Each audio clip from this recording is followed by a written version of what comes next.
Hello everyone, and this is a new devlog for the current RTS project and with some changes that I did regarding a new asset. So I finally finalized my Mech assets, and also I'll be covering some changes that I have done with the game data and also inside of my project regarding factions, AI, and some other stuff. So let's go ahead and let's see what has been made some changes. So this Mech started originally from this reference here, where I saw this reference and I thought, I don't know exactly where this is from. And I just looked at this Mech and thought, oh, this is pretty cool. I would like to see that in my game. So I started to build my Mech using this. And you're going to see that the earliest version of this model actually resembles somewhat the appearance of this Mech. Some parts of it are not exactly right, like this Mech is much more wider and much more smaller on its middle parts. Here I took a different approach, but overall this was the inspiration that I got to build this Mech, and you can see the final results. It does not look almost anything like it. So the main ideas are there, but not exactly the same. So don't be afraid to be inspired on other people's work, to do your own, because in the end result is going to look almost always much different from the point where it started. So this was the first iteration where I started to block out the shapes and try to find the balance and for the things that I wanted. Then I progressed, and this I think was the step that I almost finalized it. Then I added some smaller details, and at this point this was the finalized model. So at this point I was quite happy with the results.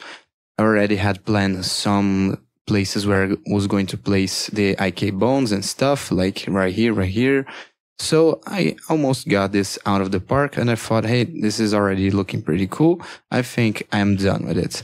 And you're going to see this was the step that I thought almost resembles this one as well. So this was the point where I started to optimize it. So the reason that the model changed so much from this one to the next one is because of the triangle count. So I always have the habit of modeling things more detailed than I need it to be. Probably because I'm used to making models for other types of project, not RTS. So I usually try to go for a little more detail than I have to. This is not super right-res, but it's a good base to work from. And you can see here the wireframe of the models. This one I think was the highest detail one. So yeah, it got pretty much detail at this stage. So at this stage, we're looking at almost 2,000 triangles. Obviously, this is too much triangle counts for our project.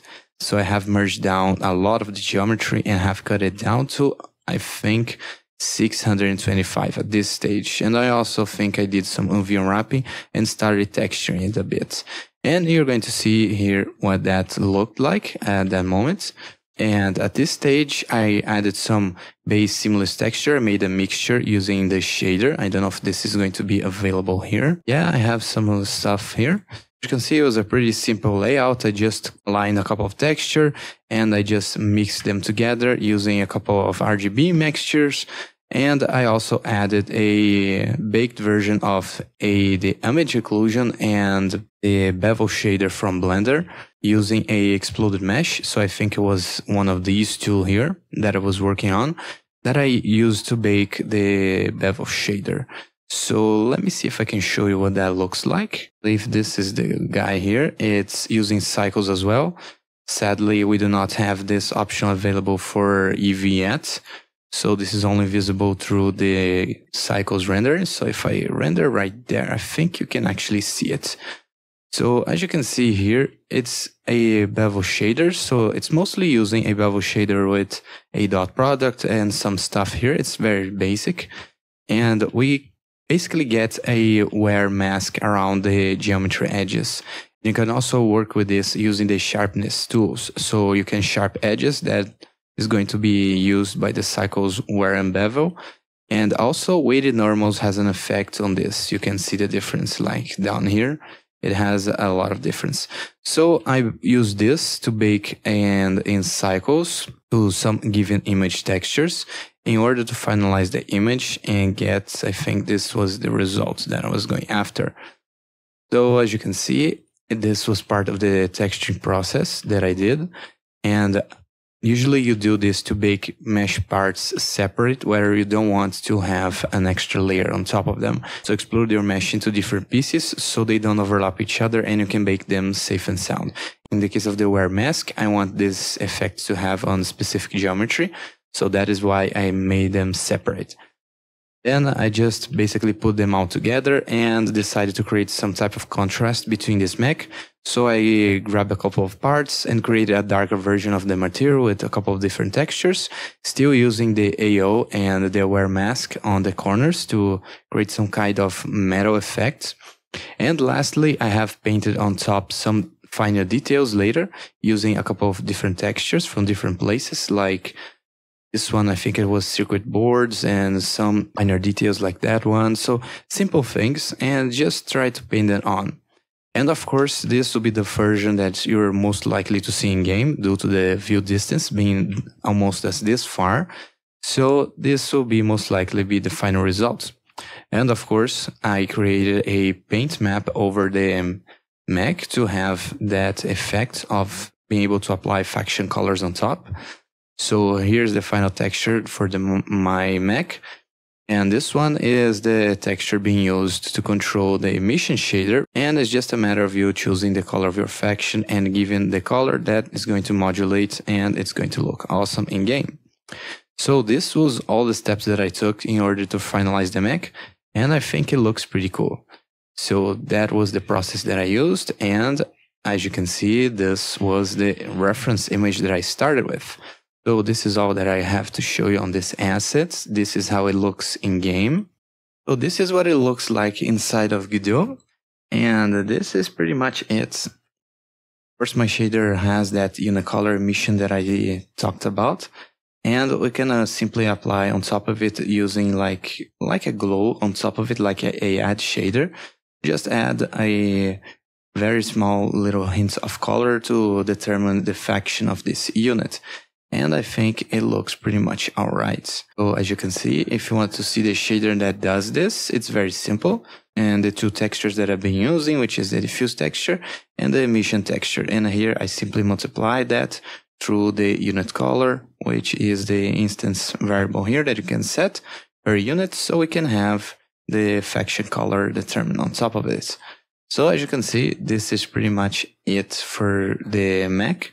And I think it looks alright. Here on the asset, I also did some animations for now. And I don't know if for the unit being destroyed, I'm going to make a custom animation or not. I'm going to have to see about that. So let me just hide all the other mechs. And let me just try to see the animation part here. There we go. I think I only have some simple animations at the moment, which are the mech walking. So as you can see, it goes, let me see here, 30 frames. So the loop is 29. Oh, so as you can see, pretty cool stuff. I just made a simple mech animation. And as planned, I planned that the top torso bone is going to be aligned towards a given target. So I did not even bother to animate it. I think I added a little swiggle here and there, but that's about it. So there we go. And if you want a simpler reference for animating, there we go. It's actually very simple, as you can see. Simplified the skeleton a lot. Before I actually had a lot of stuff, like one skeleton different for each hand. But as you know, having fewer bones is actually better for performance. And because this is an RTS, we want to optimize the asset as much as possible. If I needed, I could even reduce another bone for the feet. But I think for this mech asset, it's quite important to have a little control over the foot. So I've decided to not remove the bone. In case of my basic soldier, I think I do not have a bone for the feet because it's such a small thing when you see from the distance that it actually does not matter. But in the case of the mech, I've decided to keep it on. So as you can see, that is how you can build assets for your project inside of Godot, in the case of our RTS. And there we go, that is the final project. So I think this overall project took about 8 to 12 hours. And if I needed to redo, I would change a lot of things in the process. A lot I have learned by doing this asset. And I think I have now a great and nice workflow to speed things up to building things from scratch like this type of mech. So I also plan to making other types of units like tanks, maybe some kind of flying units like helicopters or airplanes. But mostly for now, we have another object to deal with inside the RTS, and we have some stuff to work on regarding animations, so stuff like look at bones and stuff. So let's see how well we can continue to develop things for our project as we continue to move forwards. So I also did a weapon effect for it. I also made a tutorial about this if you want to see how I did this from scratch and also the resources for this. I also linked a project to almost the same thing. Yeah, that's about it. And inside the game, this is what it looks like. So let me just run the scene here. So this is what it looks like in game when they are going to find and attack their units. So on this case, I think I have not initialized the faction color for the units, but this is just a simple part of the code that I have to switch on to activate it. But overall, it's pretty nice, and I'm quite happy with the results that I got. Alright, now talking about some of the changes inside of Godot through the project in the code side of things. So let's talk about factions. So originally I started with this simple work here with factions where I can set the names and the colors of each faction. Then later we're going to pass to the objects and define the faction inside of the map editor. So let's go inside of here and let's see one of the changes that I did. So now the factions itself starts as a blank dictionary, and I simply created a new module to deal with the structure needed for factions. So as you can see, we can define the number of it and the names, the colors, those are all in there. And also I defined a constant for the player faction. So initially, I don't think I want factions to swap between players. So I don't think that we need to change for the player one. So I decided to make a constant for this. And this is being used in some of the codes to define whether a faction is of a given player. But I can also do this inside of factions to create a subvar inside of it to define if it's controlled by the player or not. So I have created a new module for the factions. So here is it. And so far it has been working nicely. So the structure for factions for the dictionary is this one. So here I pass through the RTS map world, the factions dictionary, and we initialize a lot of stuff. We pass the name of the faction, the color, if it's visible in the fog of war system, which is used whenever we want to update the fog of war, as you saw on the previous tutorials and devlogs. So let me see if I can find here the word process tick. And whenever we are processing it, we also are checking if the fog of war for that given faction is visible or not. So it changed a little bit some of this stuff, like we now have to check for each faction if that faction is visible or not to decide if we should start to enable the factions to be visible or not. And there is the code for that. So now I'm using if this var here to control if a faction should be visible or not. And whenever we change the diplomacy of a given faction, and also being update the fog of war if it's visible or not. So that is how it works now in regarding the fog of war, and not checking precisely if the faction is friendly or not. We can also control this separate by giving a direct command to the factions dictionary. I can simply control this if I wanted for, let's say, a given map. I want a friendly faction to be hidden until something happens in the game. So all of this is controllable by us as well. Then next we have faction diplomacy, which basically I have fought on many different systems, but I have decided to keep it a little bit simple. So I took some inspiration from Age of Mythology diplomacy systems. So as you can see, they have a table where they define whether we are neutral, allied, or enemies against a given faction. So the way that you read this table is 1 against 1. It's the same player, so we discard it. That's why you don't see any factions on the diagonal. So 2 to 1, it's enemy, and 2 to 1, it's enemy. So that is how the Age of Mythology builds the diplomacy system.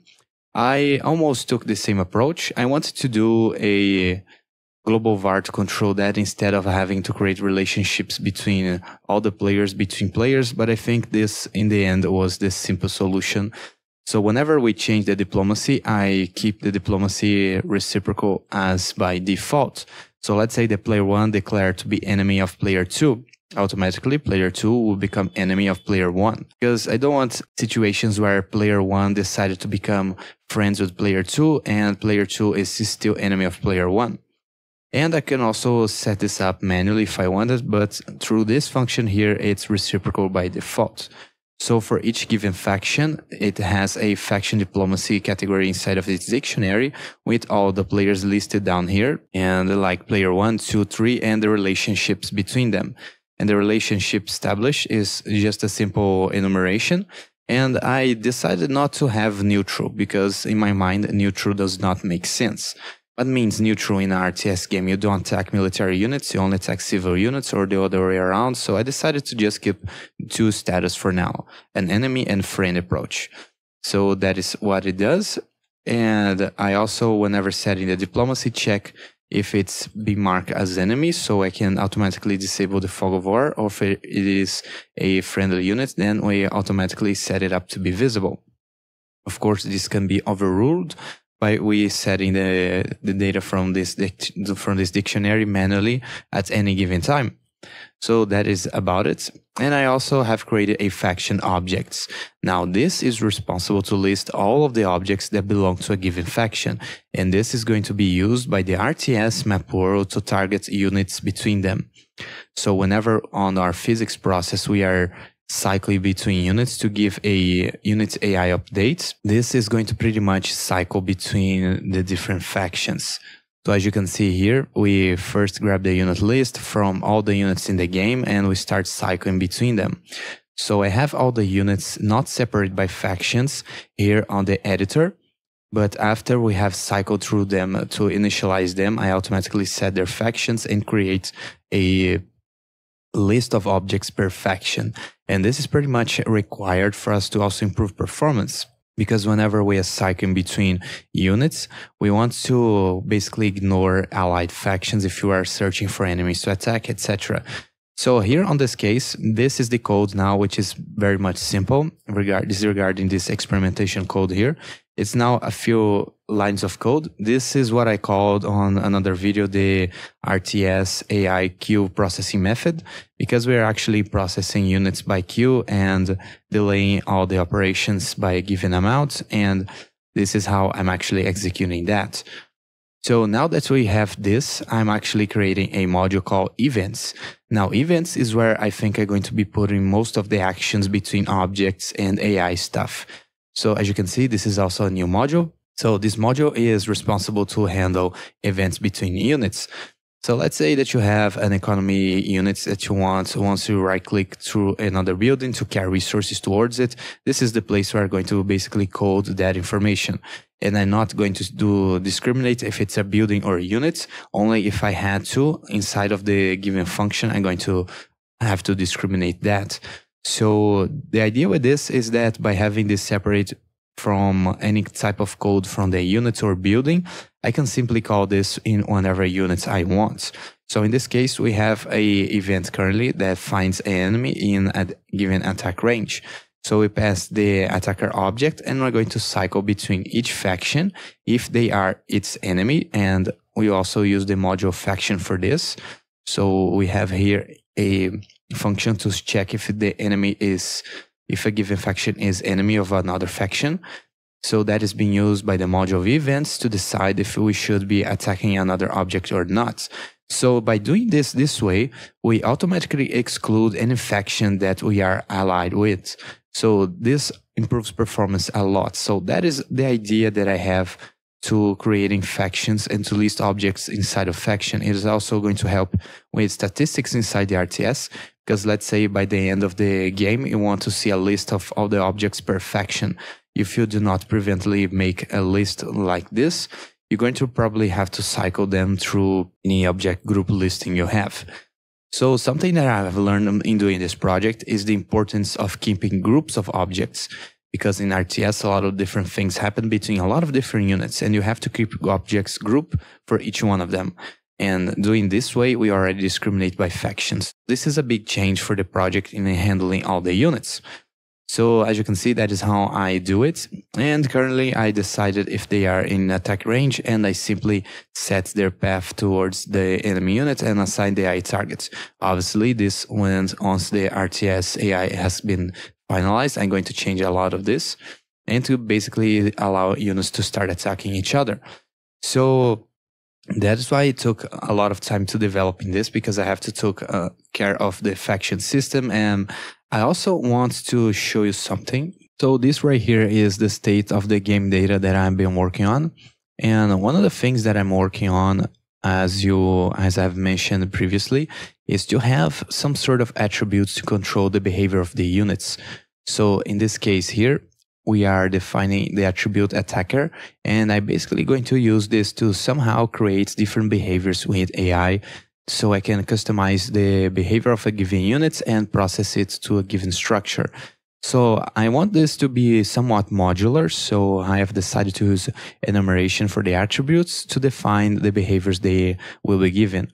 And I think that by prioritizing the first attributes first, I'm going to allow units to respond in a given particular order. So all of this is just a system that I'm developing to customize units as I see fit. So in order to create hero units or special buildings or special units, this is how I'm going to control the behavior through the AI process. So far this is still in development, and I think it's going to work, because in theory and when my research, I think this is enough to do what I want. So that is one of the things that I did. Also through the game data, I have done some more work regarding it. I have added some couple of things here, like for instance, we also have now animation data. So for different objects, we have different animation names regarding from Blender. So as you can see here from my list of animation, let me go through my actions here and filter through RTS. So I have here some animations like for the basic soldier and for the mech. So I have thought that regarding my process here inside of Blender, I do not want to put a standard name. Like Blender does not allow you to keep the same name for the actions. So let's say that I give a prefix and an action like RTS Mech Walk. That will be the standard animation name for a given unit. So inside of Godot, I can simply do through the RTS units. Whenever I change the object state, I can simply say to it to play a given animation. So instead, what I'm going to do is to slot animations in particular places inside of a given dictionary. So I can simply say that this one, the 01, here belongs the animation that's going to be responsible for idle, and the second argument for the responsible for the animation of walking. Of course, I want to do additional things like give some gestures for idle units. So this will probably become an array, but this will be for the future. For now, this is pretty much how I am decided to handle it. So you can see that the reason for that is because each unit is going to have a different animation and maybe a different set of animations. So I wanted to handle that inside of my game data stuff. So I've decided to put them right there. Also regarding weapon asset, I have created a variable to handle that as well. So this will be the path that we're going to be instantiated from Godot. So I can simply spawn some sort of scene that is going to handle the attack pattern for the units. And we will be using bone attachments to glue that back to the units. So this pretty much also goes in hand with asset planning. So you have to plan in your assets where the particles are going to be attached towards. In the case of the mech, which I did some extensive work on this, I have decided to parent on the top of the torso, so it follows the top of the mech. So all of those systems need to work together if you want to develop new assets for your RTS game. And this is how I'm building the structure. I also have created a new one here, which allows you to attach weapons towards a given bone. And this is the name of the bone that I'm going to attach towards it. This is the name of the bone that I'm going to use to make units look towards it. And this will be very interesting to work with vehicles that are going to turn basically everything towards a given unit. So let's say we make a helicopter asset. I think that the full body of the helicopter could use as a local bone, and the tail or the moving parts can be ignored. So I also have to think about other units as I'm developing the structure for this. And here I have some FOV sizes. So I have some issues with fog of war and the attack range of different weapons, because I don't know if I want the unit's view range to be the same as attack range. So let's say you want to make some kind of artillery units. I want to have a different attack range from the fog of war range. So I decided to keep it separate, but also I'm having issues with converting this back to the fog of war texture size to make it be a constant, because fog of war is actually a generated texture inside of Godot, and it's going to have different sizes every time. So currently I'm doing some calculations in Godot to calculate a ratio between that. So if I find here my RTS world, and it's not the module, it's the object. So I don't know exactly where I place it. I think it's where I initialize the fog of war. I'm calculating some ratio between the texture size and a variable. So here regards it. So this is the variable that is being used to that. And as you can see, it's being used to calculate the fog of war for units. So the sprite that reveals the map for the units, but also the attack range and stuff, it's going to be used to this. So here are the calculations for it. So we are dividing the texture size for the map size in order to have a scale ratio that I can multiply for the units. So a lot of different systems need to work together in order for the RTS to work properly. So there's a lot of planning structure changes that we have to work towards it before we start to actually developing code inside of the game. So I think this is pretty much a little more hard to develop this type of project, but I am making progress regardless. So as you see, those are the things that I have been working on lately. That is it. I think I have covered most of my changes. I probably am forgetting a lot of stuff that I did not mention. Some code refactoring I also did and stuff, but overall, I think this is pretty much it. So hopefully you like the new changes that I'm making, and we'll see where we are going to get from the days ahead. So hopefully you like this devlog, and I'll see you on another one. So thank you guys for watching, and I'll see you on the next video.